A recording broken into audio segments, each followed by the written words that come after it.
to wrap up our discussion of the psychodynamic approach by talking about some challenges to and also support for Freud. Some challenges to Freud is this notion that he, greatly overestimated the role that our parents play in the development of who we are and underestimated the influences of our peers.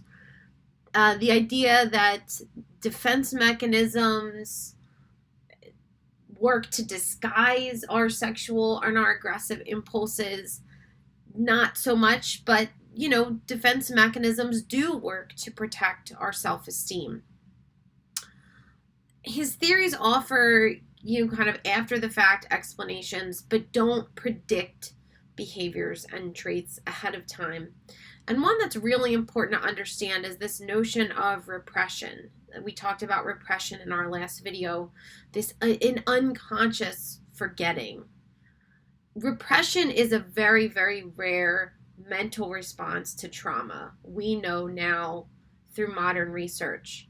Because of the presence of stress hormones, when an individual's in the midst of the stress response, memories are actually enhanced during traumatic experiences. There is a very interesting podcast clip that I will link for you so that you can listen to, but it's about the tunnel vision of traumatic memory. But essentially, memory for the event itself is very likely usually enhanced due to the presence of stress hormones and the effect that they and the activation of the amygdala have on the consolidation of traumatic memories.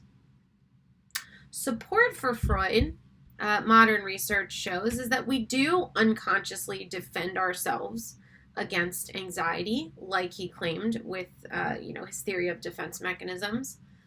Something he also talked about was terror management theory, or a theory of anxiety that we have related to death. Freud said that we have an emotional and behavioral response to the idea of our mortality, and that enhancing the self-esteem, prioritizing relationships, clinging to our own worldview are ways in which we cope with that anxiety. And there is research showing that if you have an individual write a short essay on dying, that can provoke these types of terror management defenses.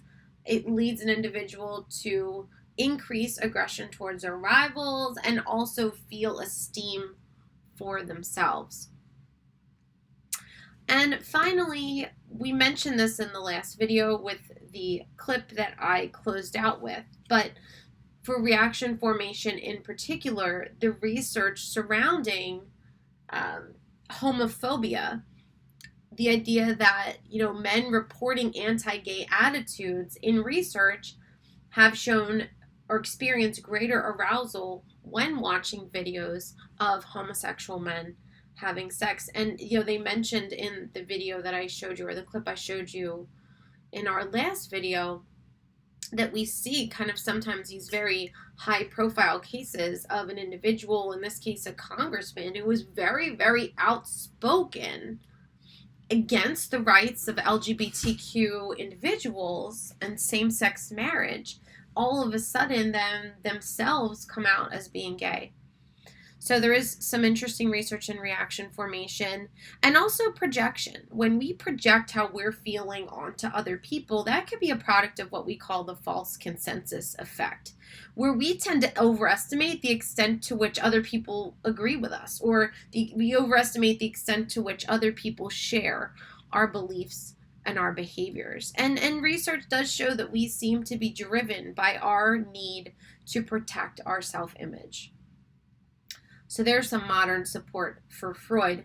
But think about, we have learned quite a bit this year about the unconscious mind, right? We learned about the two-track mind, the high road and the low road, and the extent to which the low road really does a lot to govern our behavior. The fact that we move about this world largely influenced by what's happening on that low road in the unconscious part of our mind. So I want you to just pause for a second and Think about some examples of processes that we've learned about this year that happen largely on an unconscious level.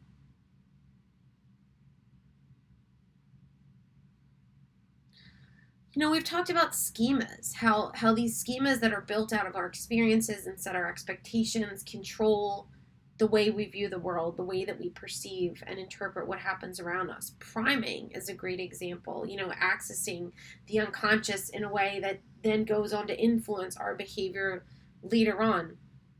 Same with split brain patients. We see really interesting actions of the unconscious there. Implicit memories, memories where we don't need any kind of conscious recall in order for them to come to us. Our emotions, some of them happen in a very instantaneous way where the low road kicks in first, right? Like the amygdala kicks in first, and then the high road takes over in order to do the reasoning. And that's that cognitive appraisal theory that we learned about. And finally, you talk about things like stereotyping, and we did a whole lesson on implicit bias and how we learn these associations between groups of people and certain characteristics as we grow and as we learn, and how these biases very much color the way that we view other people, right? And the way that we put people into categories and the way that we treat them. So, we have studied quite a bit this notion of the modern unconscious this year.